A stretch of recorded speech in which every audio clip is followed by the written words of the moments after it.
തമിഴ്നാട്ടിൽ സർക്കാർ രൂപീകരിക്കുവാൻ അവകാശവാദം ഉന്നയിച്ച വിജയ്ക്ക് മുന്നിൽ വെല്ലുവിളിയുമായി ഗവർണർ.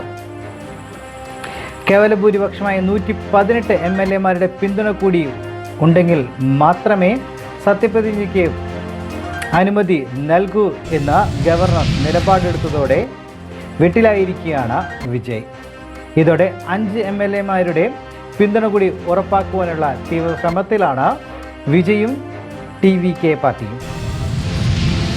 തമിഴ്നാട് രാഷ്ട്രീയത്തിൽ ബ്ലോക്ക് ബാസ്റ്റർ അരങ്ങേറ്റം കുറിച്ച വിജയ്ക്ക് മുന്നിൽ പുതിയ വെല്ലുവിളിയാണ് ഗവർണർ ഉയർത്തിയിരിക്കുന്നത്. കോൺഗ്രസ് പിന്തുണ പ്രഖ്യാപിച്ചതിന് പിന്നാലെ ഗവർണറെ കണ്ട സർക്കാർ രൂപീകരണ അവകാശവാദം ഉന്നയിച്ച വിജയ് നാളെയോ മറ്റന്നാളോ മുഖ്യമന്ത്രിയായി സത്യപ്രതിജ്ഞ ചെയ്യാമെന്ന് നിശ്ചയിച്ചിരിക്കുകയാണ് ഗവർണർ പുതിയ വെല്ലുവിളി ഉയർത്തിയത്. കേവല ഭൂരിപക്ഷം ഉറപ്പാക്കിയിട്ടുള്ള കത്ത് നൽകണമെന്ന നിലപാടിലാണ് ഗവർണർ. കോൺഗ്രസ് പിന്തുണയ്ക്ക് പിന്നാലെ 113 MLA-മാരുടെ ഒപ്പിട്ട കത്ത് വിജയും TVK പാർട്ടിയും നൽകി. എന്നാൽ 234 അംഗ നിയമസഭയിൽ 118 എന്ന മാന്ത്രിക സംഖ്യ കടന്നാൽ മാത്രമേ ഭൂരിപക്ഷമാകൂ. ഇത് ഉയർത്തിയുള്ള ഗവർണറുടെ നീക്കം വിജയെ വെട്ടിലാക്കിയിരിക്കുകയാണ്. 118 MLA-മാർ പിന്തുണയ്ക്കണമെന്ന് വ്യക്തമാക്കുന്ന കത്ത് ഹാജരാക്കണമെന്ന നിലപാടിലാണ് ഗവർണർ. തമിഴ്നാട്ടിൽ വിജയുടെ പാർട്ടി TVK പുതിയ നിർണായക നീക്കം നടത്തിയിരിക്കുന്നു.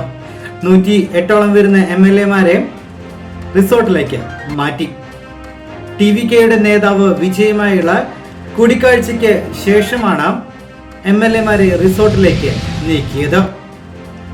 റിസോർട്ടിന് ചുറ്റും വൻ സുരക്ഷാ ക്രമീകരണമാണ് ഏർപ്പെടുത്തിയിരിക്കുന്നത്. 50ഓളം വരുന്ന MLA-മാരെയാണ് റിസോർട്ടിലേക്ക് മാറ്റിയത്. തമിഴ്നാട്ടിൽ സർക്കാർ രൂപീകരണ ചർച്ചകളും പുരോഗമിക്കുകയാണ്. അതിൻ്റെ തമിഴ്നാട് സർക്കാർ രൂപീകരണത്തിന് കോൺഗ്രസിന്റെ പിന്തുണ തേടി TVK അധ്യക്ഷൻ വിജയ് കോൺഗ്രസിനെ സമീപിച്ചതായാണ് AICC general secretary KC Venugopal പറഞ്ഞു.